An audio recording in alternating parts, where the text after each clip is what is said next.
Hello and welcome to smart learning. আজকে আমরা Indian জিওগ্রাফির সবচেয়ে গুরুত্বপূর্ণ এবং প্রথম অধ্যায় ভারতের ভূপ্রকৃতি সম্পর্কে ডিটেলসে জানব এবং এই অধ্যায়ের যে সমস্ত জায়গা থেকে প্রশ্নগুলো এসে থাকে সেইগুলো আলোচনা করব। তো প্রথমে আমরা যুগ বিভাগের এই অংশটা দেখব, কারণ ভারতবর্ষের ভূপ্রকৃতির যে বিবর্তন সেটা কিন্তু বিভিন্ন যুগে বিভিন্ন সময় বিভিন্নভাবে হয়েছে। তো সেই প্যালিওজোইক সময় থেকে শুরু করে বর্তমান সময় পর্যন্ত এবং হিমালয়ের যে উৎপত্তি টারশিয়ারি বা কার্বনিফেরাস এই সময়ে যে কয়লা সঞ্চয় বা এই ধরনের যে বারবার যে সমস্ত যুগের কথাগুলো আসে, বিভিন্ন যুগে বিভিন্ন কোথায় কী ঘটনা ঘটেছে সেইগুলো কিন্তু আমাদেরকে পরপর জানতে হবে। সেই জন্য আমি পরপর, যদিও এটা আমরা মূল অধ্যায়ে আলোচনা করেছি কোন যুগে কি হয়েছে সেই ঘটনাগুলো, এখানে জাস্ট নোটসের মধ্যে রাখা আছে যাতে করে নোটসের বিভিন্ন জায়গাতে যে এক্সাম্পলগুলো দেয়া আছে যে এটা এই সময় হয়েছে তার সাথে যাতে কানেক্ট করা যায়, সেজন্য এই পোর্শনটা কিন্তু রয়েছে। আর একটা বিষয় আমরা জানি যে প্যানজিয়া এবং প্যান্থালাসা মহাদেশ এবং মহাসাগর, একটাই মহাদেশ একটাই মহাসাগর অবস্থানে ছিল 225 মিলিয়ন বছর আগে, এবং 150 মিলিয়ন বছর আগে এই দুটো আলাদা আলাদা দুটো ভূখণ্ডে ভাগ হয়ে যায়। উত্তর ভাগটা লরেশিয়া এবং দক্ষিণ ভাগটা গান্ডোয়ানা ল্যান্ড, এবং ভারতবর্ষের এই যে ভূখণ্ড এটা কিন্তু গান্ডোয়ানা ল্যান্ডেরই অংশ ছিল। 100 মিলিয়ন বছর আগে এই রকম একটা পরিস্থিতিতে আসে এবং বর্তমান সময়ে কিন্তু এই পরিস্থিতিতে রয়েছে। এবার কোন সময়ে কি হলো এটা সবচেয়ে গুরুত্বপূর্ণ বিষয়। এই যে লরেশিয়া এবং গান্ডোয়ানা ল্যান্ড এই দুটো মূল ভূখণ্ড ভাগ হয়ে যায় এবং ভারত গান্ডোয়ানা ল্যান্ডের অংশ ছিল। এবার সেই সময় যে ডিভিশন আমরা করতে পারি ভারতবর্ষের ভূপ্রকৃতির, সেই সময় কি ছিল? সেই সময় আরাবল্লী পর্বত, দ্রাবিড় অংশ এবং সিংভূম, এই তিনটে মূল ভাগে কিন্তু আমরা ভাগ করতে পারি। এবার গান্ডোয়ানা যুগে কি হয়, নর্মদা, সোন এবং গোদাবরী এখানে একটা বড় চ্যুতি সৃষ্টি হয় একেবারে ভারতবর্ষের মিডল পোর্শন বরাবর, যেখানে দামোদর এবং মহানদী অর্থাৎ এই একেবারে মিডল পোর্শনটাতে যেখানে রয়েছে সেখানে একটা চ্যুতি তৈরি হয় এবং বিভিন্ন গাছপালা প্রাণী সেই চ্যুতির মধ্যে চাপা পড়ে যায়, যেটা পরবর্তীকালে কয়লাতে পরিণত হয়েছে তাপ এবং চাপের ফলে। তো গান্ডোয়ানা যুগের এই যে কয়লার কথা আমরা বারবার বলি, সেটা কিন্তু এই ঘটনাটা হয়েছিল, একটা বিরাট বড় চ্যুতি সৃষ্টি হয়, সেইখানে প্রাণী উদ্ভিদ সব চাপা পড়ে গিয়ে কয়লা পরিণত, যেটা গান্ডোয়ানা যুগের কয়লা পাওয়া যায়। এবং আমরা বলি যে কোথায় পাওয়া যায়, এটা দামোদর উপত্যকা বরাবর। কেন পাওয়া যায়? কারণ এইখানেই চ্যুতি তৈরি হয়েছিল এবং চাপা পড়ে যায়, এবং সেটা হয় গান্ডোয়ানা যুগেই। তারপরে এলো মেসোজোয়িক যুগ, মেসোজোয়িক এরা 150 মিলিয়ন বছর আগে ভারতের মূল ভূখণ্ড যেটা ছিল সেটা গান্ডোয়ানা ল্যান্ড থেকে আলাদা হয়ে গিয়ে ওপরের দিকে যাত্রা শুরু করে এবং 15 মিলিয়ন বছর আগে ভারত কিন্তু মাদাগাস্কার থেকে আলাদা হয়ে যায়। তো এই যে ঘটনাগুলো ঘটলো, মাদাগাস্কার দ্বীপ আমরা জানি বর্তমানে আফ্রিকার পূর্ব উপকূলে রয়েছে, দক্ষিণ আফ্রিকার পূর্ব উপকূলে রয়েছে মাদাগাস্কার দ্বীপ। তো এই সময়টাতে মাদাগাস্কারের থেকে কিন্তু ভারতের মূল ভূখণ্ডটা আলাদা হয়ে যায় এবং সেটা উত্তর দিকে যাত্রা অলরেডি শুরু করে দিয়েছে মেসোজোয়িক যুগেতেই। এই যে চিত্রটা আমরা দেখতে পাচ্ছি, দক্ষিণ দিক থেকে উত্তরের দিকে ভারতবর্ষের যাত্রা পথ। তারপরে লেট ক্রিটেসাস, এখানে কি হলো? এখানে খুব গুরুত্বপূর্ণ একটা ঘটনা ঘটে। যখনই মাদাগাস্কার থেকে আলাদা হলো, তারপরে এর নিচে একটা হটস্পট ছিল, যেটার কারণে অগ্ন্যুৎপাত শুরু হয়। কী ধরনের অগ্ন্যুৎপাত হয়? এখানে ছিল বিদার অগ্ন্যুৎপাত, যেটা ভারতের দ্রাবিড় ভূখণ্ডের ওপর লাভাস্তর জমতে থাকে। অর্থাৎ বর্তমানে আমরা দক্ষিণ ভারতে যে মালভূমিটা দেখতে পাই, আমরা বলি দাক্ষিণাত্যের মালভূমি, সেইখানের যে লাভা প্রবাহ সেটা কোন যুগে ঘটল? সেটা কিন্তু ক্রিটেশাস যুগের শেষের দিকে, ক্রিটেশাস যুগের এটা ঘটনা। তো এটা একটা প্রশ্ন হয় যে আমাদের দাক্ষিণাত্যের মালভূমি কোন যুগে তৈরি হয়েছে, কি পদ্ধতিতে তৈরি হয়েছে সেটা একটা প্রশ্ন হয়। যে বিদার অগ্নুদ্গমের ফলে হয়েছে, কেন হয়েছে? কারণ নিচে একটা হটস্পট ছিল, অ্যাসথেনোস্ফিয়ার একটা হটস্পট ছিল, সেইখান থেকে লাভা প্রবাহের ফলে এই জায়গাটাতে তৈরি হলো মালভূমি। তাহলে এই ধরনের জায়গাগুলোতে কিন্তু আমাদের আলাদা করে গুরুত্ব দিতে হবে যে এরকম জায়গা থেকে প্রশ্ন হতে পারে বা হওয়ার জায়গা রয়েছে। এরকম প্রশ্ন কিন্তু আমরা বারবার দেখতে পাবো, প্রিভিয়াস ইয়ার ঘাঁটলে বিভিন্ন পরীক্ষাতে এখান থেকে প্রশ্ন হয়েছে। তো ক্রিটেশাস যুগ, এটা মনে রাখবেন, ক্রিটেশাসের শেষের দিকে, লেট ক্রিটেশাসে এই ঘটনাটা ঘটে। এবং আমরা জানি এইখানেই কিন্তু কৃষ্ণ মৃত্তিকা, কালো মৃত্তিকা, ব্যাসল্ট জাতীয় ক্ষারকীয় লাভা প্রবাহ হয়েছিল, বিদার অগ্নুদ্গম হয়েছিল, সেখান থেকে কিন্তু কৃষ্ণ মৃত্তিকার উৎপত্তিও হয়েছে। তাহলে তার পিছনে আছে এই ঘটনা, এবং ভূতাত্ত্বিক সময়ের এই সময়টাতে এই ঘটনাটা ঘটল। তো এখানে এই ঘটনাটা আমরা প্রত্যেকে জানি যে গান্ডোয়ানা ল্যান্ড থেকে আলাদা হয়ে যাওয়ার যে ঘটনা, এই ভারতবর্ষের উত্তর দিকে গমন, এখানে আমরা জানি কি এই জায়গাতে ওপরে লরেশিয়া রয়েছে, ইউরেশিয়ার মূল ভূখণ্ড রয়েছে, আর ভারতবর্ষেরই ভূখণ্ড উত্তর দিকে যাত্রা করেছে। লেট ক্রিটেশাসে অগ্নুৎপাত হলো। তারপরে এই যে টেথিস জিওসিনক্লাইন মহিখাত, টেথিস খাতের মধ্যে অগভীর সমুদ্র টেথিস, সেখানে পলি জমেছিল, পাললিক শিলা তৈরি হয়েছিল অলরেডি। টারশিয়ারি যুগে কী করা হলো? এই সংঘর্ষটা কিন্তু আলটিমেটলি টারশিয়ারি যুগে, ভারতীয় ভূখণ্ড, ভারতীয় পাত ইউরেশীয় পাতের সাথে সংঘর্ষের ফলে এখানে হিমালয় পর্বতমালার কিন্তু উৎপত্তিটা হয়েছে। এই ঘটনা ঘটেছে আমরা জানি।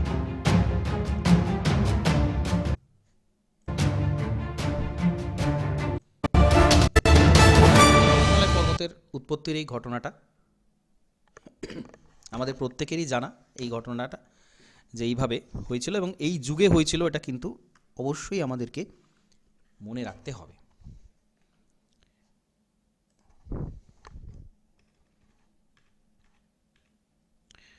এবার এই টারশিয়ারি যুগের কথা বলছিলাম, টারশিয়ারি যুগে এই সংঘর্ষটা হলো টারশিয়ারি যুগে। এবার কি হলো? টেথিসের মধ্যে যে পলি জমেছিল সেটা ধাক্কার ফলে ধীরে ধীরে উত্থান শুরু হলো এবং 3টে ধাপে হিমালয় কিন্তু তৈরি হয়েছে। গ্রেট হিমালয় যেটা সবচেয়ে উঁচু, সেটা অলিগো ইউসিন পিরিয়ডে হয়েছে। এগুলো সব কিন্তু টারশিয়ারির উপবিভাগ, পিরিয়ড, এক একটা পিরিয়ড, কোন পিরিয়ডে টারশিয়ারির কোন পিরিয়ডে হিমালয়ের মূল উত্থানটা হলো। মধ্য হিমালয়ের উত্থানটা হয়েছে মিওসিন পিরিয়ডে, আউটার হিমালয়ের উৎপত্তি হয়েছে মিওসিন পিরিয়ডে। এটাও কিন্তু এক একটা প্রশ্ন যে হিমালয়ের এই প্রথমত হিমালয়ের 3টে আলাদা আলাদা বড় ভূমিকম্প হওয়ার ফলে তৈরি হয়েছে এবং এই যুগগুলোতে কিন্তু তৈরি হয়েছে অলিগো ইউসিন, মিওসিন একটা, আরেকটা কিন্তু মিওসিন পিরিয়ডেই উত্থানটা হয়। এবং পরবর্তী পর্যায়ে এটা তাহলে হিমালয়ের উৎপত্তি হলো এবং উত্তর ভারতের যে সমভূমি তৈরি হয়েছে সেটা কিন্তু হিমালয় থেকে বিভিন্ন নদীর বাহিত পলি সঞ্চিত হয়ে তৈরি হয়েছে। তাহলে এভাবেই আমাদের কিন্তু বর্তমান ভারতের যে ভূপ্রকৃতি, তার উৎপত্তির যে ইতিহাস, সেটা কিন্তু এরকম ছিল। সুতরাং আমাদের শুধুমাত্র যুগ বিভাগটা জানলেই হবে না, আমাদের শুধুমাত্র ভূপ্রকৃতিটা জানলেই হবে না, তার ইতিহাসটা কী ছিল, কিভাবে তৈরি হলো এই পর্বতগুলো, কোন পিরিয়ডে তৈরি হলো এবং তার পেছনে কী ঘটনা কোন যুগে ঘটেছে, সেটা জানাটা আবশ্যক। এবার এই যে রক সিস্টেম, বিভিন্ন যে শিলা, ভারতবর্ষের বিভিন্ন প্রান্তে, সারা ভারতবর্ষ জুড়ে কিন্তু বিভিন্ন যুগের শিলা দেখতে পাওয়া যায়। সবচেয়ে প্রাচীন যে শিলা সেটা কোন ধরনের বা কোথায় দেখতে পাওয়া যায়? এই যে প্রিক্যাম্বিয়ান যুগে আর্কিয়ান রক সিস্টেম, এটা কিন্তু প্রিক্যাম্বিয়ান যুগে আমরা দেখতে পাই, প্রিক্যাম্বিয়ান যুগের এটা শিলা এবং সেটা কিন্তু বহু পুরাতন, সবচেয়ে প্রাচীন আমরা বলতে পারি। আর্কিয়ান আর ধারোয়ার এই দুটো ভাগে ভাগ করা হয়। পুরানা রক সিস্টেম এটাও প্রিক্যাম্বিয়ানের। কুডাপ্পা সিস্টেম আর বিন্ধু সিস্টেম এই দুটো ভাগে ভাগ করা হয়। দ্রাভিডিয়ান রক সিস্টেম যেটা প্যালিওজোইক যুগে হয়েছিল, সেখানে কি হলো কার্বনিফেরাস শিলা।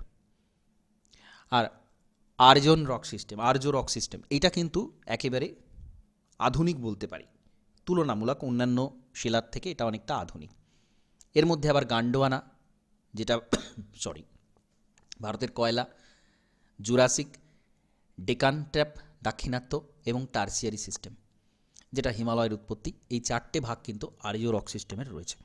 তাহলে এই রক সিস্টেমগুলো কিন্তু গুরুত্বপূর্ণ, ভারতের কোথায় কী শিলা দেখতে পাওয়া যায় এবং সেটা কতটা পুরাতন, কোথায় কি রয়েছে সেটা ইম্পর্ট্যান্ট।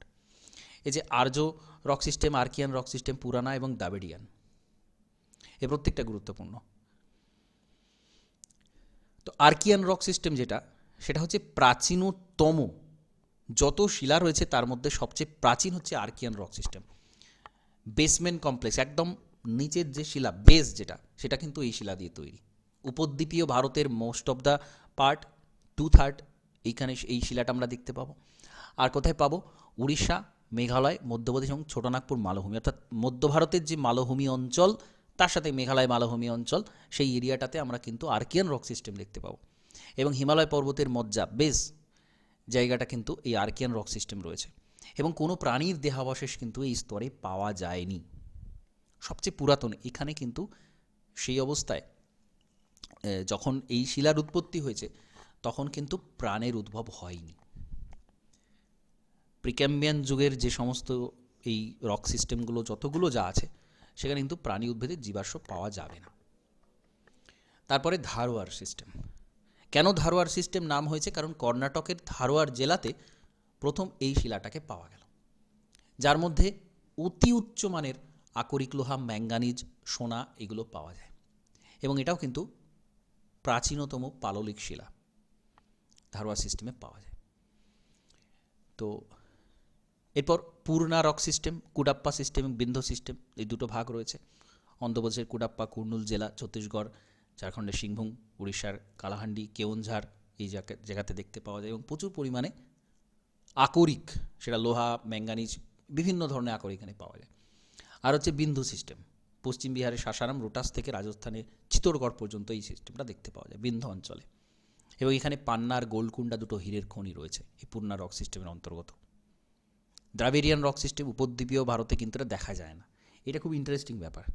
আমরা বলছি দ্রাভিডিয়ান রক সিস্টেম, কিন্তু উপদ্বীপীয় অঞ্চলে নয়, এটা দেখা যাচ্ছে হিমালয় অঞ্চলে। এবং দ্রাভিডিয়ান রক সিস্টেমে কিন্তু প্রচুর জীবাশ্ম দেখতে পাওয়া যায়। এই বৈশিষ্ট্যটা মনে রাখতে হবে। হিমালয় পর্বতে দেখা যায় এবং প্রচুর জীবাশ্ম পাওয়া যায়। আর হচ্ছে আর্য রক সিস্টেম, যেটা রিসেন্ট। গান্ডোয়ানা সিস্টেম,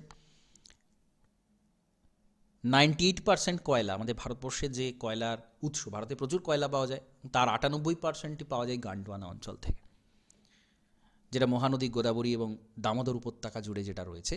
আমাদের কয়লা বেল্ট যেটা চ্যুতির ফলে তৈরি হয়েছে গান্ডোয়ানা সময়কালে, সেটা কিন্তু এইটা।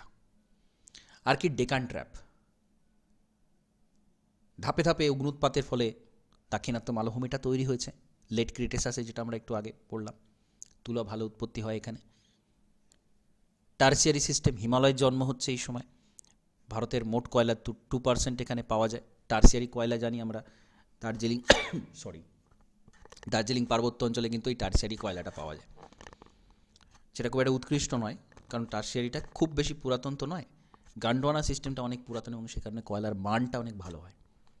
যাই হোক, আর প্লিস্টোসিন যুগ, প্লিস্টোসিনে 4টে হিমবাহ হিমযুগ ছিল আমরা জানি।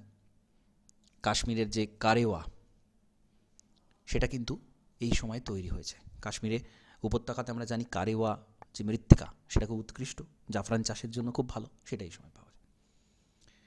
তো এই ঘটনাগুলো কিন্তু এইখানে ঘটেছে। এবার আমাদের যে বেসিক যে বিষয়টা, যেটা হচ্ছে ভারতবর্ষের বিভিন্ন ভূপ্রাকৃতিক শ্রেণীবিভাগ, সেটা এবং তার যে বৈশিষ্ট্য, সেগুলো সম্পর্কে আমাদেরকে আলোচনা করতে হবে। তো ভূপ্রাকৃতিক বিভাগ কিন্তু ভারতবর্ষকে অনেক রকমভাবে ভাগ করা যায়। তো আমাদের এখানে বেসিক যে ভাগগুলো, ডিভিশনগুলো: উত্তরে পার্বত্য অঞ্চল, বড় সমভূমি, উত্তরে সমভূমি অঞ্চল, উপদ্বীপীয় মালভূমি, উপকূলের সমভূমি এবং দ্বীপ অঞ্চল। সবচেয়ে ছোট শ্রেণীভাগ। এর মধ্যে অনেকে আবার এই রাজস্থান সমভূমিটাকে আলাদা করে থাকেন, আরও বিভিন্ন ডিভিশন এখানে হয়, কিন্তু আমরা এই কটা ভাগই কিন্তু ডিটেলে আলোচনা করব, এর মধ্যেই সমস্তটাই চলে আসছে। তো আমাদের হিমালয় পর্বতমালা, হিমালয় পর্বতমালার যে বিস্তার সেটা আমরা জানি। কত বিস্তার হিমালয় পর্বত অঞ্চলের? প্রায় 2500 কিলোমিটার দীর্ঘ হিমালয় পর্বতমালা, এবং উত্তর দক্ষিণে যে বিস্তার সেটা কোথাও 450 কিলোমিটার, কোথাও 160 থেকে 200 কিলোমিটার উত্তর দক্ষিণে বিস্তার, আর পূর্ব পশ্চিমে বিস্তার কিন্তু প্রায় 2500 কিলোমিটার মতো। এবং এখানে পশ্চিমে নাঙ্গা পর্বত থেকে পূর্বে নামচা বারোয়া শৃঙ্গ পর্যন্ত কিন্তু হিমালয়ের বিস্তার। এবং হিমালয় পর্বতমালাকে উত্তর দক্ষিণে শিবালিক প্রথমে, তারপর হিমাচল, তারপর হিমাদ্রি, তারপর তেথিস, এই চারটে ডিভিশন আমরা দক্ষিণ থেকে উত্তরে হিমালয়ের করে থাকি। আর পূর্ব পশ্চিম হিমালয়কে তিনটে ভাগে ভাগ করায়। পশ্চিম হিমালয় একদম নেপালের শুরু পর্যন্ত, নেপালের আগে পর্যন্ত পশ্চিম দিকের অংশটা পশ্চিম হিমালয়, যার মধ্যে কাশ্মীর, হিমাচল প্রদেশ, উত্তরাঞ্চল এবং পাঞ্জাব হরিয়ানার কিছু অংশ আসছে পশ্চিম হিমালয়। মধ্য হিমালয়, পুরো নেপালটাই হচ্ছে মধ্য হিমালয়, নেপালের পুরো পোর্শনটাই হচ্ছে মধ্য হিমালয়। আর নেপাল শেষ হচ্ছে এখানে সিকিম, পশ্চিমবঙ্গ শুরু হচ্ছে এখান থেকে, সিঙ্গলীলা পর্বতশ্রেণী থেকে একেবারে অরুণাচল প্রদেশ পর্যন্ত হচ্ছে পূর্ব হিমালয়। এই তিনটে ডিভিশন, তিনটে ভাগ পূর্ব পশ্চিম হিমালয়কে করা হয়। এবার এখানে পশ্চিম হিমালয় যখন আমরা আলাদা করে পশ্চিম হিমালয় সম্পর্কে ডিটেলে জানবো, তখন এখানে দেখছি কি আমরা লাদাখ, জাস্কার, এখানে কারাকোরামটা এর ওপরে হবে, লাদাখের ওপরে কারাকোরামটা এখানে দেখানো নেই। কারাকোরাম প্রথমে, তারপর লাদাখ, তারপরে জাস্কার, তারপর গ্রেট হিমালয়, তারপরে পীরপাঞ্জাল, ধওলাধর, এই যে অর্থাৎ হিমাচলের যে অংশটা, আর তার নিচে যে শিবালিক, শিবালিক, হিমাচল, হিমাদ্রি, তারপরের অংশ তেথিস, আউটার হিমালয়। কারাকোরাম, জাস্কার, লাদাখ, এই অংশগুলো এগুলো কিন্তু আউটার হিমালয়ের পার্ট। যাই হোক, এই জায়গাটা, এই সিকোয়েন্সটা মনে রাখতে হবে। ওপরে কারাকোরাম, তারপর লাদাখ, তারপরে জাস্কার, তারপরে গ্রেট হিমালয়, হিমাদ্রি, তার নিচে হিমাচল, তার নিচে শিবালিক, এটা কিন্তু রয়েছে। এবং পশ্চিম হিমালয়ের এই যে ভাগ, এটা কিন্তু এই ডিটেলে আমাদের জানতে হবে। এই পরপর এই রেঞ্জগুলো দেখতে পাওয়া যায়। তো এই নাঙ্গা পর্বত আর নামচা বারোয়া, যেটা পূর্ব এবং পশ্চিমের সবচেয়ে পূর্বের সবচেয়ে পশ্চিমের শৃঙ্গ, নাঙ্গা পর্বত হচ্ছে 8126 মিটার, নামচা বারোয়া হচ্ছে 7756 মিটার এটা। এবং এই যে প্রস্থ বরাবর বা উত্তর দক্ষিণে শিবালিক, হিমাচল, হিমাদ্রি এবং তেথিস, এই চারটে ডিভিশন আমরা করে থাকি। তো একটু ছোট করে আমাদের জানতে হবে শিবালিক হচ্ছে কি। শিবালিক হচ্ছে হিমালয়ের সবচেয়ে নিচু পর্বতশৃঙ্গগুলো দিয়ে তৈরি শিবালিক। গড় উচ্চতা হচ্ছে 600 থেকে 1500 মিটার, প্রস্থ খুবই কম, 10 থেকে 15 কিলোমিটারের মধ্যে কিন্তু এর বিস্তার। দক্ষিণ দিক খাড়া ঢাল, উত্তরের অংশ ঢালু কম।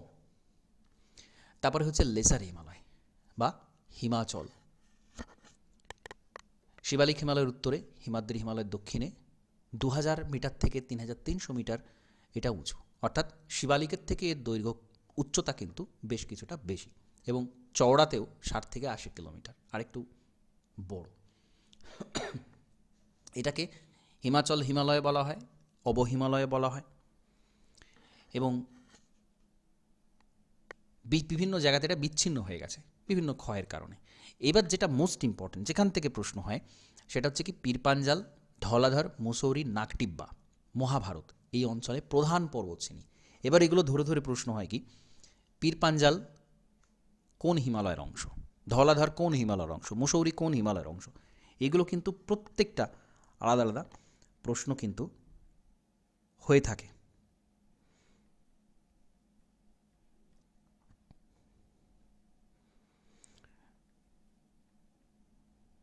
তারপর আমরা পাচ্ছি কি, হিমাদ্রি, সবচেয়ে উঁচু, গ্রেটার হিমালয়, সবচেয়ে উঁচু অংশ হিমাদ্রি, হিমাচল হিমালয়ের উত্তরে, এবং গড় উচ্চতা হচ্ছে 6000 মিটারেরও বেশি। এই অংশটা বছরে সবসময় বরফে ঢাকা থাকে, এই জন্য একে হিমাদ্রি বলা হয়। সবচেয়ে উঁচু শৃঙ্গ হচ্ছে মাউন্ট এভারেস্ট, উচ্চতা 8854 মিটার। ঠিক আছে, সরি, এটা কিন্তু চেঞ্জ হচ্ছে, 8848.86 মিটার অ্যাট প্রেজেন্ট। এবং এই যে একটু উচ্চতাগুলো যে সবচেয়ে উঁচু, যেহেতু হিমাদ্রির দু একটা পর্বতের উচ্চতা কিন্তু আমাদের জেনে রাখতে হবে, সেটাতে আসবো। নেপাল হিমালয়গুলো অতটা প্রয়োজন নেই, কিন্তু নেপাল হিমালয়ে এভারেস্টের আশপাশে আর কি শৃঙ্গ আছে সেগুলো আমাদের একটু জানতে হবে, বা মধ্য হিমালয় কি শৃঙ্গ আছে সেটা নিয়ে ডিটেলসে জানার দরকার নেই, কারণ সেটা নেপালে পড়ে যাচ্ছে মধ্য হিমালয়। কিন্তু শৃঙ্গ কী কী আছে সেটা জানতে হবে, কোনটা ভারতে কোনটা ভারতের বাইরে সেটা একটু জানতে হবে। তো সেটাতে আসবো, ম্যাপে মধ্যে রয়েছে। টেথিস হিমাদ্রির উত্তরে 40 কিলোমিটার চওড়া, 4000 মিটার থেকে 5000 মিটার উচ্চতা।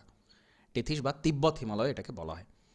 এবং এখানে জাসকারের সর্বোচ্চ শৃঙ্গ যেটা হচ্ছে লিওপার্গল। প্রত্যেকটা যে পর্বতশ্রেণী তার সর্বোচ্চ অংশগুলো আমাদেরকে জানতে হবে। নেক্সট কি, এরপর বিভিন্ন আঞ্চলিক বিভাগগুলো আমরা দেখব। ওয়েস্টার্ন হিমালয়, সেন্ট্রাল হিমালয়, পূর্ব হিমালয়ের এই যে তিনটে ভাগ, পশ্চিম হিমালয় এখানে ব্লু কালারে আমরা দেখতে পাচ্ছি, নেপাল হিমালয়টা মধ্য হিমালয়, আর তারপরে ডান দিকেরটা হচ্ছে পূর্ব হিমালয়। পশ্চিম হিমালয় কী কী রয়েছে? কাশ্মীর হিমালয়। পশ্চিম হিমালয়কে তিনটে ভাগে আবার ভাগ করা যায়। কাশ্মীর হিমালয়, কাশ্মীরের অংশটা, হিমাচল প্রদেশে হিমাচল হিমালয়, এবং উত্তরাঞ্চল বা উত্তরাখণ্ডের যে হিমালয় সেটাকে কুমায়ুন হিমালয় বলা হয়। তাহলে তিনটে ভাগ রয়েছে আবার পশ্চিম হিমালয়ের। এখানে তিনটে আলাদা আলাদা যে রাজ্য রয়েছে, তিনটে আলাদা রাজ্যের আলাদা ভাগ আমরা করছি। তো কাশ্মীর হিমালয়ের কী বৈশিষ্ট্য? এখানে দক্ষিণ থেকে উত্তরে পরপর সমান্তরালে কি পীর পাঞ্জাল, জাসকার এগুলো পরপর অবস্থান করছে, আমরা আগে ম্যাপে অলরেডি দেখেছি। আর পীর পাঞ্জাল এবং জাসকারের মাঝে রয়েছে কি, কাশ্মীর উপত্যকা। পীর পাঞ্জাল এবং জাসকারের মাঝে রয়েছে কাশ্মীর উপত্যকা, যেটাকে ভূস্বর্গ বলা হয়। এবং কারেওয়ার কথা একটু আগে হচ্ছিল, কারেওয়া কিন্তু টারসিয়ারি যুগে, এই সময় কিন্তু কারেওয়াটা তৈরি হয়েছে, প্লেস্টোসিন যুগে এটা তৈরি হয়েছে। এবং এখানেই ডাল এবং উলার হ্রদ রয়েছে। কাশ্মীর উপত্যকার মাঝে রয়েছে ডাল হ্রদ, উলার হ্রদ। উলার হ্রদের বিশেষত্বটা কি একটু বলুন? উলার হ্রদ কেন গুরুত্বপূর্ণ?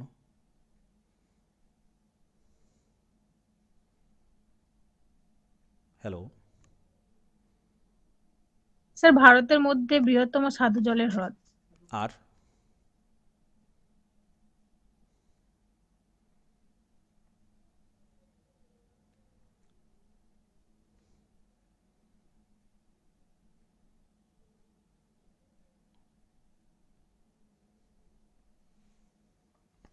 তো উলার হ্রদের মধ্য দিয়ে কিন্তু ঝিলাম নদী প্রবাহিত। উলার হ্রদের যে জলটা সেটা কিন্তু ঝিলাম নদী থেকেই আসে। ঠিক আছে, সবচেয়ে মিষ্টি জলের সবচেয়ে বড় হ্রদ, এবং তার সাথে এই ইনফরমেশনটা মনে রাখবেন। এবার পীর পাঞ্জাল কিন্তু কাশ্মীর উপত্যকাকে ভারতের উন্নত অংশ বিচ্ছিন্ন করে রেখেছে। পীর পাঞ্জাল পর্বতশ্রেণী না পার হলে আমরা কাশ্মীর উপত্যকায় কিন্তু যেতে পারবো না। কাশ্মীর উপত্যকায় যেতে গেলে আমাদের পীর পাঞ্জালকে ডিঙিয়ে যেতে হবে, আর না হলে পীর পাঞ্জালের ভেতর দিয়ে যেতে হবে। তো বিভিন্ন পাসগুলো রয়েছে পৌঁছানোর জন্য। ঠিক আছে, বানিহাল খুব গুরুত্বপূর্ণ একটা পাস। জজিলা বুর্জিল এটা অন্যদিকে রয়েছে, জজিলাও খুব গুরুত্বপূর্ণ। শ্রীনগর থেকে লেহতে পৌঁছাতে গেলে, অর্থাৎ আমরা তো কাশ্মীরে প্রবেশ করে গেলাম পীর পাঞ্জালকে চিরে, পীর পাঞ্জালকে অতিক্রম করে, পীর পাঞ্জালের মধ্য দিয়ে আমরা কাশ্মীর উপত্যকায় চলে গেলাম। কিন্তু আবার লাদাখের লেহতে যেতে গেলে আমাদের কিন্তু এই জজিলা পাস দিয়ে যেতে হবে, কারণ এখানে পর্বত আমরা কি দেখলাম, পরপর একদম জাসকার থেকে শুরু করে যাবতীয় পরপর পর্বতশ্রেণীগুলো রয়েছে। সুতরাং সেগুলোকে অতিক্রম না করলে আমরা পরবর্তী উপত্যকাতে পৌঁছাতে পারবো না। সুতরাং এই পাসগুলো কোথায় কী রয়েছে সেটা গুরুত্বপূর্ণ। কাশ্মীর উপত্যকায় প্রবেশ করার জন্য এই জহর পাস বা যেটা বানিহাল, পীরপাঞ্জাল পাস, বুন্দেল পীর, এইগুলো ছাড়া কাশ্মীর উপত্যকায় প্রবেশ করা যাবে না, কারণ পীরপাঞ্জালের মধ্য দিয়ে যেতে গেলেই তবে আমরা কাশ্মীর উপত্যকায় গিয়ে পৌঁছাতে পারব। এবং ভারতের সবচেয়ে উঁচু যে গিরিপথ খারদুংলা, সেটা কিন্তু এখানেই রয়েছে। আর এই বিয়াফো, বল্টারো, হিসপার, এই যে হিমবাহগুলো, এগুলো সব কারাকোরামের হিমবাহ। এই কারাকোরামের হিমবাহগুলো এখানেই কারাকোরাম পর্বতে রয়েছে। যাই হোক, সেটা আমরা পরে ডিটেলসে আসছি। তারপর হচ্ছে হিমাচল হিমালয়। পাঞ্জাব এবং হিমাচল প্রদেশের মধ্যে হিমাচল হিমালয়টা এখানে রয়েছে, এবং এর মধ্যেই ধওলাধার, নাগটিব্বা, মুসৌরি এইখানে সবচেয়ে প্রধান পর্বতশ্রেণী। তাহলে এটা কিন্তু হিমাচল হিমালয়ের অংশ। তাহলে এটা প্রশ্ন হতে পারে, ধওলাধার বা নাগটিব্বা এই পর্বতশ্রেণীগুলো পশ্চিম হিমালয়ের মধ্যেকার অন্তর্গত কোনটা? হিমাচল হিমালয়ের কিন্তু এটা অন্তর্গত। এবং এখানে আমরা কি দেখছি? কুলু উপত্যকা, খুব গুরুত্বপূর্ণ একটা উপত্যকা। এটা কিন্তু হিমাচল হিমালয়ের অংশ। কুলু উপত্যকা খুব বিখ্যাত নৈসর্গিক প্রাকৃতিক দৃশ্যের জন্য। এবং তারপরেই রয়েছে কুমায়ুন হিমালয়, একদম উত্তরাঞ্চল রাজ্যের মধ্যেই পুরোটা অংশে কিন্তু কুমায়ুন হিমালয় রয়েছে। এবং কুমায়ুন হিমালয়ের উত্তরের দিকে সবচেয়ে উঁচু উঁচু পর্বতগুলো নন্দা দেবী, ত্রিশূল, কেদারনাথ, এগুলো এখানে দেখতে পাওয়া যায়। এবং দুন উপত্যকা আমরা যে বলি, তাল, হ্রদ, দুন উপত্যকা, এই দুটোই কিন্তু কুমায়ুন হিমালয়ের দুটো অংশ। দুন মানে হচ্ছে উপত্যকা, হিমবাহ সৃষ্ট। দুন উপত্যকা কিন্তু হিমবাহের সঞ্চয় কাজের ফলে তৈরি হয়েছে।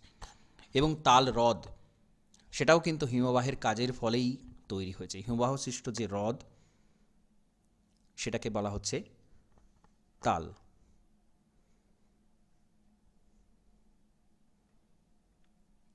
তো এই যে টার্মগুলো, এগুলো কিন্তু মনে রাখতে হবে। তারপর হচ্ছে মিডল হিমালয়, মধ্য হিমালয়। একদম নেপাল এর মধ্যে পুরো মধ্য হিমালয়টাকেই নেপালের মধ্যে ফেলে দেওয়া হয়েছে, বা নেপালের পুরো অংশটাই হচ্ছে মধ্য হিমালয়। এখানে পশ্চিম দিকে কালী নদী এবং ডান দিকে সিঙ্গলীলা পর্বত। এর মাঝে কী কী শৃঙ্গ আছে এটা কিন্তু মনে রাখতে হবে। এখানে খুব বেশি ডিটেলসে যাওয়ার প্রয়োজন নেই, কারণ এটা নেপালের মধ্যে পড়ে যাচ্ছে।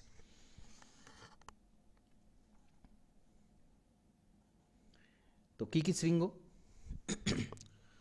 ধবলগিরি, অন্নপূর্ণা, মানসালু, গণেশ হিমাল, সিসাপাংমা, গৌরীশঙ্কর, চৌয়ু, এভারেস্ট, মাকালু, এই প্রত্যেকটা শৃঙ্গ। এবং এই এভারেস্টের আশপাশে দেখুন চৌয়ু আছে আর মাকালু আছে। এবং এটা যে মধ্য হিমালয় শৃঙ্গ, অ্যাটলিস্ট এইটুকু জানতে হবে, কারণ প্রশ্ন হবে যে এর মধ্যে মধ্য হিমালয়ের অন্তর্গত শৃঙ্গ বা নেপাল হিমালয়, মধ্য হিমালয়কে নেপাল হিমালয় বলা হয়, তার মধ্যে কোন শৃঙ্গগুলো পড়ছে আইডেন্টিফাই করতে হবে। তাহলে এগুলো কিন্তু আবশ্যিকভাবে আমাদের জানতে হবে যে এটা কিন্তু নেপাল হিমালয়েরই এই শৃঙ্গগুলো। বা সেটুকুই, নেপাল হিমালয়ে ইন ডিটেলে যাওয়ার প্রয়োজন নেই। তারপরে আমাদের চলে আসতে হবে পূর্ব হিমালয়। ঠিক নেপাল হিমালয় শেষ হচ্ছে, সিঙ্গলীলা পর্বতশ্রেণী শুরু হচ্ছে পশ্চিমবঙ্গের এই পোর্শনটাতে, এবং সেখান থেকেই পূর্ব হিমালয় শুরু। পূর্ব হিমালয়কে আবার আমরা তিনটে ভাগে ভাগ করতে পারি: দার্জিলিং, সিকিম হিমালয়, তারপরে ভুটানের অংশে ভুটান হিমালয়, এবং তার ডান দিকে অরুণাচল হিমালয়। এখানেই সবচেয়ে উঁচু যে শৃঙ্গ কাঞ্চনজঙ্ঘা, পৃথিবীর তৃতীয় উচ্চতম শৃঙ্গ, এখানে রয়েছে ৮৫৯৮ মিটার। আর সান্দাকফু, ফালুট, সবরগ্রাম, এই যে দার্জিলিং হিমালয়ের যে সবচেয়ে উঁচু উঁচু শৃঙ্গগুলো, সেটাও কিন্তু এইখানেই পড়ছে, পূর্ব হিমালয়। এবং আমরা জানি সান্দাকফু পশ্চিমবঙ্গের সবচেয়ে উচ্চতম অংশ, দ্বিতীয় হচ্ছে ফালুট, এগুলো এর মধ্যে পড়ছে। এবং অরুণাচল হিমালয়ের যে সবচেয়ে উঁচু অংশ, সেটা হচ্ছে নামচা বারোয়া, যেটা হচ্ছে হিমালয়ের পূর্ব দিকের সীমারেখা। আর সিকিমে নাথুলা, জেলেপলা এই পাসগুলো অত্যন্ত গুরুত্বপূর্ণ এবং এগুলো দিয়ে কিন্তু তিব্বতের চুম্বি উপত্যকাতে যাওয়া যায়, নাথুলা এবং জেলেপলা। এবার আমরা এই যে কারাকোরামের অংশটা একটু জানতে হবে। কারাকোরাম 400 কিলোমিটার জুড়ে অবস্থান করছে, লাদাখ মালভূমির উত্তরে রয়েছে। গডউইন অস্টিন K2 কারাকোরামের মধ্যে পড়ছে, আর হচ্ছে তার নিচে রয়েছে লাদাখ রেঞ্জ। লাদাখটাও কিন্তু 350 কিলোমিটার দীর্ঘ, আর লাদাখের এক্সটেনশনে কিন্তু কৈলাস পর্বত রয়েছে। কৈলাস পর্বতটা কিন্তু লাদাখের একটা অংশ, তিব্বতে রয়েছে, সেটা কিন্তু লাদাখেরই একটা অংশ, লাদাখ পর্বতশ্রেণীর একটা অংশ, এটা মনে রাখবেন। পূর্ব হিমালয়টা এখানে একটু ডিটেলে দেয়া রয়েছে, পরিষ্কার করে দেয়া রয়েছে। নর্থ ইস্টার্ন রিজিয়নের যে অংশ, পূর্বাচল যেটা বলা হয়, উত্তর পূর্বের যে পার্বত্য অঞ্চল, সেটা কিন্তু এইটা উত্তর পূর্বের পার্বত্য অঞ্চল। এখানে হিমালয়ের উপরের অংশটা আমরা দেখতে পাচ্ছি, তার নিচে এখানে মিশমি, এক একটা কিন্তু উঁচু পার্বত্য অঞ্চল রয়েছে। পাটকুই, নাগা, মিকির, বরেল, মিজো, লুসাই, এগুলো পরপর রয়েছে। এবং এখানে মেঘালয় মালভূমির মধ্যে গারো, খাসি আর জয়ন্তিয়া, এই তিনটে পরপর রয়েছে। তো দাফাবুম, পুরো যে পূর্বাঞ্চল যেটা, এখানে হিমালয় পর্বত বাদে উত্তর পূর্বের বাকি অংশ, এই যে পার্বত্য অঞ্চল, উত্তর পূর্বের যে পার্বত্য অঞ্চল, তার সবচেয়ে উঁচু অংশ হচ্ছে কি দাফাবুম, মিশমি পর্বতে রয়েছে, 4571 মিটার। এবং মণিপুরে ইম্ফল উপত্যকা আছে, সেখানে লোকটাক হ্রদ নিসর্গ সৌন্দর্যের জন্য বিখ্যাত, লোকটাক। আর মেঘালয় মালভূমিটা এর মধ্যে চলে আসছে, গারো, খাসি, জয়ন্তিয়া নিয়ে অবস্থিত এই তিনটি মেঘালয় মালভূমির অংশ। এবং এটা কিন্তু একটা সময় ছোটনাগপুর মালভূমির অংশ ছিল, আমরা জানি। বর্তমানে সেটা বিচ্ছিন্ন হয়েছে, ব্যবচ্ছিন্ন মালভূমির মধ্যে পড়ে এটা, যার মধ্যে 600 থেকে 2000 মিটার অঞ্চলটার গড় উচ্চতা। এবং এখানে সবচেয়ে উঁচু অংশ কোনটা? নকরেক। গারো পাহাড়ের সর্বোচ্চ শৃঙ্গ নকরেক। আর মেঘালয় মালভূমির সবচেয়ে উঁচু অংশ বললে সেটা হচ্ছে শিলং, খাসি পাহাড়ে শিলং। এবার শিলংটা কোথায় রয়েছে, খাসি পাহাড়ে রয়েছে, সেটাও আলাদা করে প্রশ্ন হয়। উচ্চতাটা মনে রাখতে হবে 1961 মিটার। মেঘালয় মালভূমির সবচেয়ে উঁচু অংশ হচ্ছে শিলং, তারপরে রয়েছে জয়ন্তিয়া। গারো পাহাড়ের নকরেক, খাসি পাহাড়ের শিলং, তারপরে হচ্ছে জয়ন্তিয়া। এবং শিলং মালভূমির একটু দক্ষিণ দিকে রয়েছে চেরা মালভূমি, চুনা পাথরে গঠিত মালভূমি, এবং চুনা পাথরের বিভিন্ন ভূমিরূপ এই চেরা মালভূমিতে দেখতে পাওয়া যায়। তো চেরা মালভূমি কোথায় দেখতে পাওয়া যায় সেটা একটা প্রশ্ন হয়, ঠিক আছে। তো এইগুলো কিন্তু প্রপার একদম প্রত্যেকটা লাইন থেকে প্রশ্ন হয়, প্রত্যেকটা লাইন থেকে প্রশ্ন হয়, এগুলো কিন্তু প্রত্যেকটা মনে রাখতে হবে। এবার আরেকটা যে গুরুত্বপূর্ণ পার্ট, বিভিন্ন পাস, বিভিন্ন মাউন্টেন পাস, কোন পাসটা দিয়ে কোথায় যাওয়া যায় এবং কোন পাস কোন রাজ্যে রয়েছে সেটা কিন্তু জানতে হবে। তো এখানে ম্যাপের মধ্যে খুব সুন্দর করে ডিটেলে দেওয়া রয়েছে। জজিলার কথা বলছিলাম, পীর পাঞ্জাল, বানিহাল, এই যে পীর পাঞ্জাল, বানিহাল, এই জায়গা থেকে রয়েছে কাশ্মীর উপত্যকা। কাশ্মীর উপত্যকাকে ঘিরে এতগুলো পাস রয়েছে। পেন্সিলা, লানাকলা, এই যে পরপর, এগুলো সব কিন্তু জম্মু কাশ্মীর এবং লাদাখ এই অঞ্চলটাতে রয়েছে।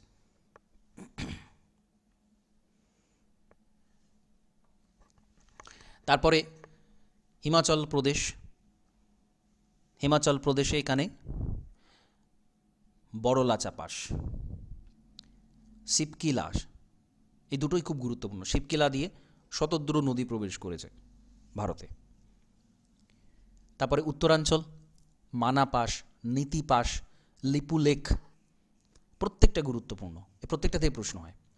আবার এখানে দেখা যাবে সিকিমে নাথুলা, জেলেপলা, অরুণাচল প্রদেশের বোমডেলা, ইয়াংয়াপ, দিহং,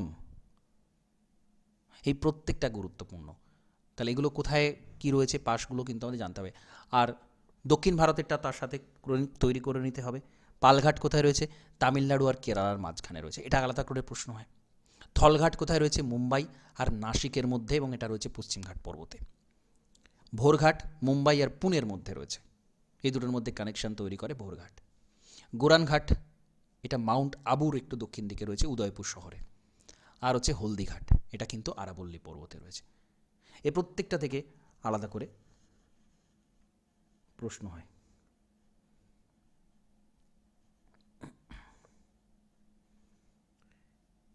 এই চার্টের মাধ্যমে আমাদের কিন্তু এগুলো পড়তে হবে, মনে রাখার জন্য ম্যাপ দেখতে হবে। তো হিমালয় পার্বত্য অঞ্চলের এই সমস্ত জায়গা থেকে প্রশ্ন হয়। এরপরে উত্তরের বৃহৎ সমভূমি অঞ্চলটা কিন্তু আমাদের জানতে হবে, গুরুত্বপূর্ণ উত্তরের বৃহৎ সমভূমি অঞ্চল। এখানে সবচেয়ে বিষয় হচ্ছে বিভিন্ন টার্মগুলো। উত্তর সমভূমি অঞ্চল বিভিন্ন টার্ম থেকে প্রশ্ন হয়। ভাঙ্গার, খাদার, ভুর, কঙ্কর, এইগুলো ইম্পর্ট্যান্ট।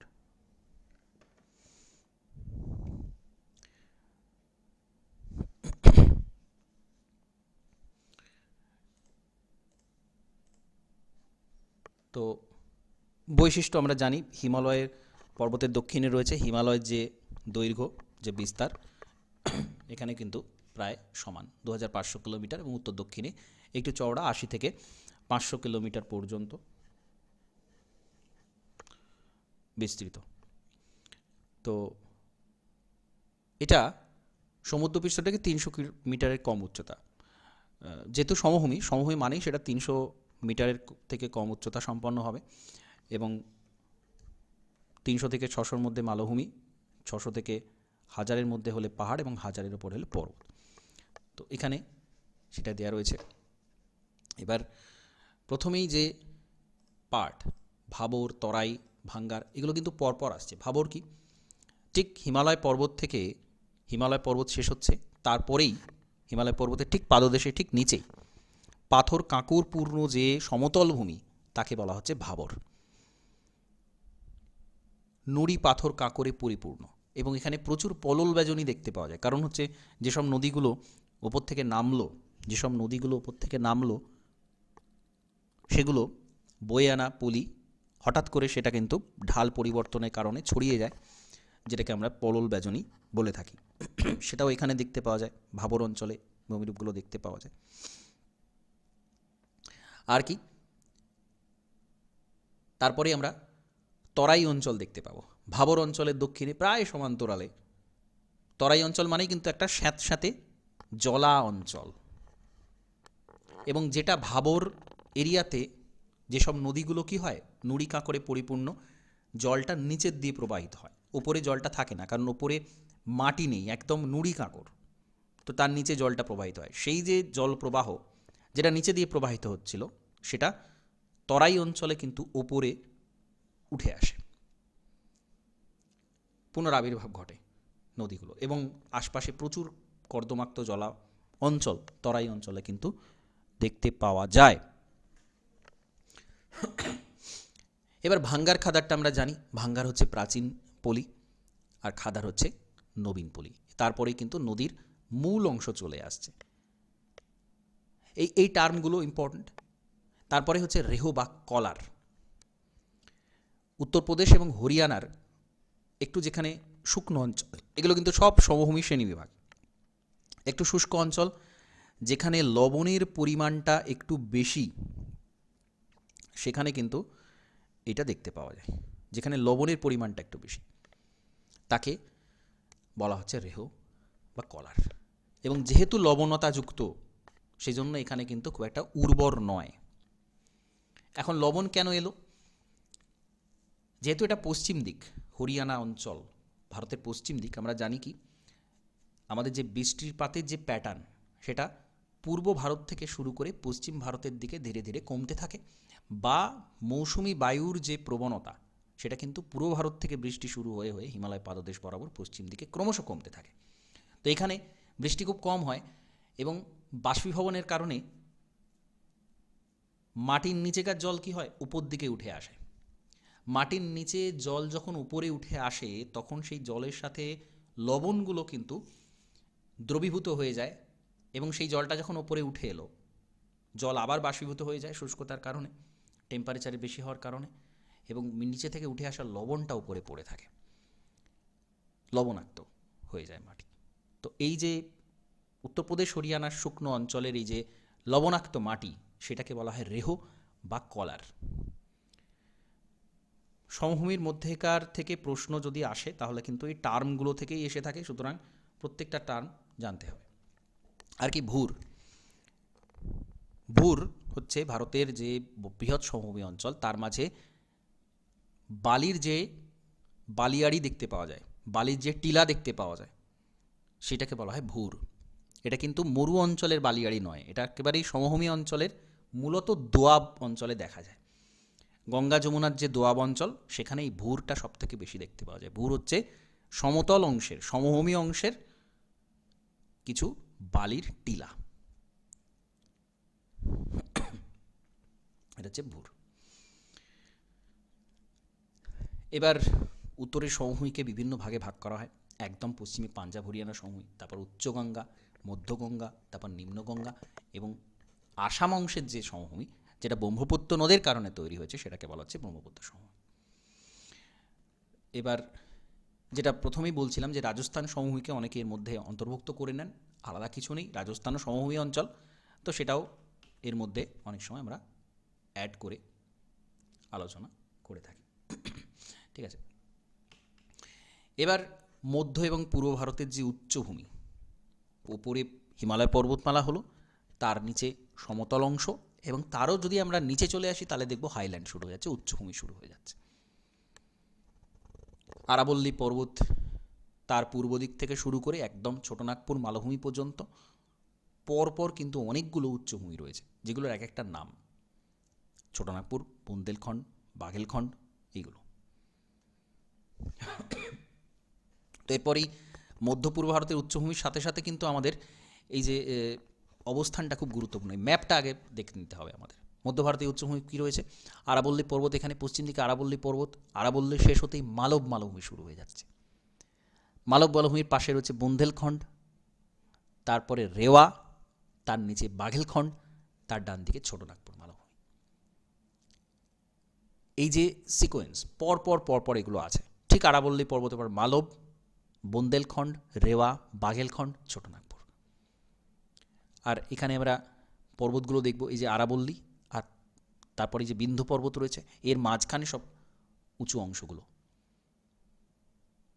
এবং ছোটনাগপুর একদম ম্যাপটা কিন্তু প্রমিনেন্ট। এখানে আমরা দেখতে পাচ্ছি পশ্চিমবঙ্গের এখানে পুরুলিয়া অংশ রয়েছে, বাকি ঝাড়খণ্ডের পুরো অংশটাই ছোটনাগপুর মালভূমির অন্তর্গত। যাই হোক, আরাবল্লীর কিছু বৈশিষ্ট্য আমাদের জানতে হবে। আরাবল্লী থেকে অনেক প্রশ্ন হয়। প্রথমত, আরাবল্লী পর্বত সেটা কোন কোন রাজ্যের উপর দিয়ে আরাবল্লী পর্বত বিস্তৃত, এটা বলতে পারবেন? কোন কোন রাজ্যের উপর দিয়ে গেছে আরাবল্লী?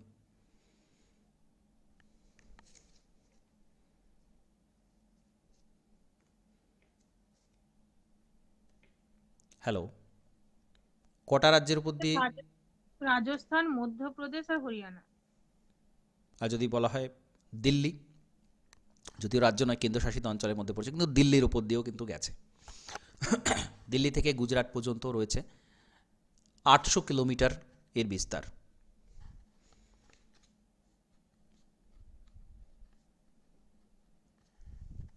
প্রাচীনতম অংশ, ভারতের প্রাচীনতম ভঙ্গিল পর্বত, এবং আরাবল্লী কিন্তু একটা সময় ভঙ্গিল পর্বত কিন্তু ছিল, এটাও কিন্তু ইম্পর্টেন্ট। বর্তমানে ক্ষয়জাত পর্বত, কিন্তু আরাবল্লী ভঙ্গিল পর্বত ছিল। বর্তমানে এটা ক্ষয়জাত অংশে পরিণত হয়েছে, ক্ষয়জাত পর্বতে পরিণত হয়েছে। তো এইগুলো কিন্তু প্রত্যেকটা আমাদেরকে মনে রাখতে হবে কোনটার আগে পরে কি ছিল। মাউন্ট আবু, তার মধ্যে যে গুরু শিখর রয়েছে 1722 মিটার, সেটা কিন্তু আরাবল্লীর সবচেয়ে উঁচু অংশ।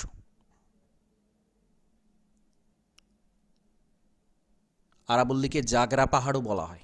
উদয়পুরের উত্তর পশ্চিম দিকের অংশে আরাবল্লীকে জাগরা পাহাড় বলা হয়। আর গোরানঘাট গিরিপথ গুরু শিখরকে মাউন্ট আবু থেকে আলাদা করেছে। গোরানঘাটটা কোথায় রয়েছে, এটা থেকে প্রশ্ন হয়।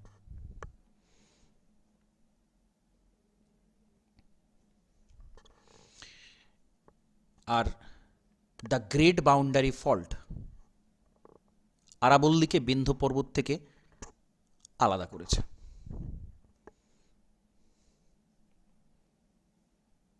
ঠিক আছে, এই প্রত্যেকটা কিন্তু এমসিকিউ প্রশ্ন তৈরি হওয়ার এখানে জায়গা রয়েছে।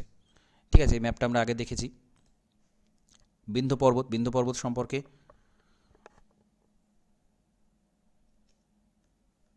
বিন্ধ্য পর্বত গুজরাট, রাজস্থান থেকে শুরু করে বিহারের সাসারাম পর্যন্ত বিন্ধ্য পর্বত বিস্তার। বেলে পাথর দিয়ে তৈরি বিন্ধ্য পর্বতের মূল অংশ, এবং এটা কিন্তু অবশ্যই একটা ব্লক মাউন্টেন বা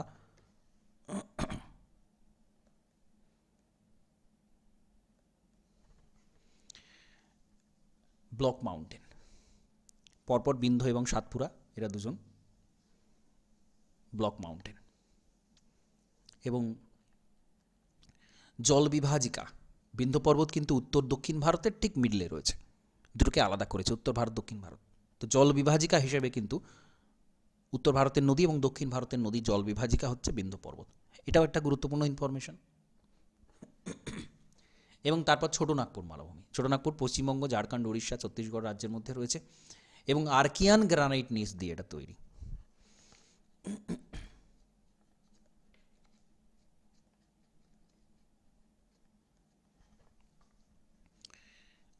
এবার ছোটনাগপুর মালভূমির যে অংশ, রাঁচি, হাজারিভাগ, সিংভূম, ধানবাদ, এগুলো। আর এখানে প্যাট অঞ্চলটা ইম্পর্ট্যান্ট।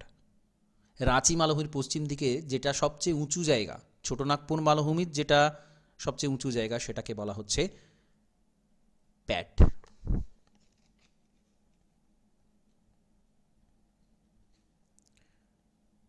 তো এটা কিন্তু অবশ্যই মনে রাখবেন, প্যাট অঞ্চল কোথায় দেখা যায়। এই ছোট ছোট ইনফরমেশন বা টার্মগুলো থেকে প্রচুর প্রশ্ন আসতে দেখা যায়। মালভূমি আরাবল্লী, বিন্ধ্য পর্বত, বুন্দেলখণ্ডের মধ্যে রয়েছে। দুটো জলনিগম প্রণালী রয়েছে, একটা আরব সাগরের দিকে চলে গেছে আর একটা বঙ্গোপসাগরের দিকে চলে। এটাও খুব গুরুত্বপূর্ণ বিষয়। দুটো আলাদা জলনিগম প্রণালী দুদিক থেকে এখানে কিন্তু চলে গেছে। নর্মদা এবং মাহি চলে গেছে আরব সাগরের দিকে পশ্চিম দিকে, চম্বল, বেতুয়া, কেন চলে গেছে বঙ্গোপসাগরের দিকে। তো এটাও একটা গুরুত্বপূর্ণ বিষয়। এই ম্যাপটা খুব গুরুত্বপূর্ণ, এই ম্যাপটা কিন্তু স্টাডি করবেন। এখানে একদম ডিটেলে কি কি পর্বত রয়েছে পরিষ্কারভাবে ডিটেলে কিন্তু দেওয়া রয়েছে। এখানে বিন্ধ্য শেষ হচ্ছে, এখানে মিলন হিল, রামগড়, এখানে রাজমহল পাহাড়, এখানে অজন্তা, ঠিক আছে, হরিশচন্দ্র পাহাড়, বলাঘাট রেঞ্জ, কোথায় কোনটা আছে, নীলগিরির এই অবস্থানটা, নিচে কার্ডামাম, ডিটেলে কিন্তু এখানে দেওয়া রয়েছে। আচ্ছা, বুন্দেলখণ্ড, উত্তরে যমুনা, দক্ষিণে বিন্ধ্য পর্বত, তার মধ্যে রয়েছে বুন্দেলখণ্ড। চম্বল নদী রয়েছে উত্তর পূর্ব দিকে, জরাজীর্ণ ভূমিরূপ এখানে দেখতে পাওয়া যায়। এবং এর পান্না অঞ্চলে হীরা পাওয়া যায়, মধ্যপ্রদেশে এটা পাওয়া যায়। আর হচ্ছে দাক্ষিণাত্য মালভূমি, পেনিনসুলার প্লেটো, এর পরের অংশ দাক্ষিণাত্য মালভূমির এই অংশ, ডেকান প্লেটো। ডেকান প্লেটোর তিনটে ভাগ, একদিকে মহারাষ্ট্র মালভূমি, এখানে এদিকে তেলেঙ্গানা মালভূমি, আর এখানে কর্ণাটক মালভূমি। এই তিনটে পার্ট দেখতে পাওয়া যায় দাক্ষিণাত্য মালভূমি। তো দাক্ষিণাত্য মালভূমি নিয়ে আগে আলোচনা করেছি। লেট ক্রিটিসাসে এখানে অগ্নুৎপাত হয়, বেদার অগ্নুদ্গম হয়, তার ফলে কিন্তু এটা তৈরি হয়েছে। কৃষ্ণ মৃত্তিকা দেখতে পাওয়া যায়, যেহেতু ব্যাসল্ট শিলা ক্ষারকীয় শিলা দিয়ে তৈরি ছিল, বর্তমানে এখানে কৃষ্ণ মৃত্তিকা দেখতে পাওয়া যায়। এবং এই তিনটে ভাগ মনে রাখবেন। আর কর্ণাটক মালভূমির দুটো ভাগ, একটা হচ্ছে ময়দান, একটা হচ্ছে মালনাদ। ময়দানটা তুলনামূলক প্রায় সমতল হয়ে এসেছে ক্ষয়ের কারণে। মালনাদটা কিছুটা উঁচু নিচু তরঙ্গায়িত অঞ্চল। এইটুকু। তো এই ক্রিটেশাস যুগে উৎপত্তি হয়েছিল ইত্যাদিতে এখানে বলা রয়েছে। এবার এই পরবর্তী যে পশ্চিমঘাট, পূর্বঘাট বা আরও অন্যান্য অংশগুলো রয়েছে, এটা আমরা নেক্সট দিন আলোচনা করব। এখানে অনেক বড় ডিটেলে এটা আলোচনার প্রয়োজন আছে। এবং আমাদের যে দ্বীপ অঞ্চল আছে, এখান থেকে প্রচুর প্রশ্ন হয়, বিভিন্ন অংশগুলো রয়েছে পরপর। ঠিক আছে, তো স্যার বলছে আগের দিনের নোটটা পাইনি স্যার, আগের হ্যাঁ দিনের হ্যাঁ ক্লাসে। হ্যাঁ হ্যাঁ, ওটা দিয়ে দেবো, আগের দিনের নোটস পরপর দিয়ে দেবো।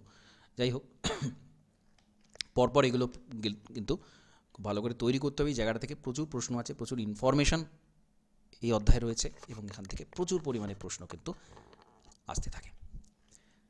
ঠিক আছে স্যার তাহলে, আর আরেকটা হ্যাঁ, আজকের ক্লাসটা এখানে স্যার কমপ্লিট বলছি, ওই করছি। কাড়েওয়া মাটিটার নমস্কার। সৃষ্টি কিভাবে হয়েছে ওরকম কিছু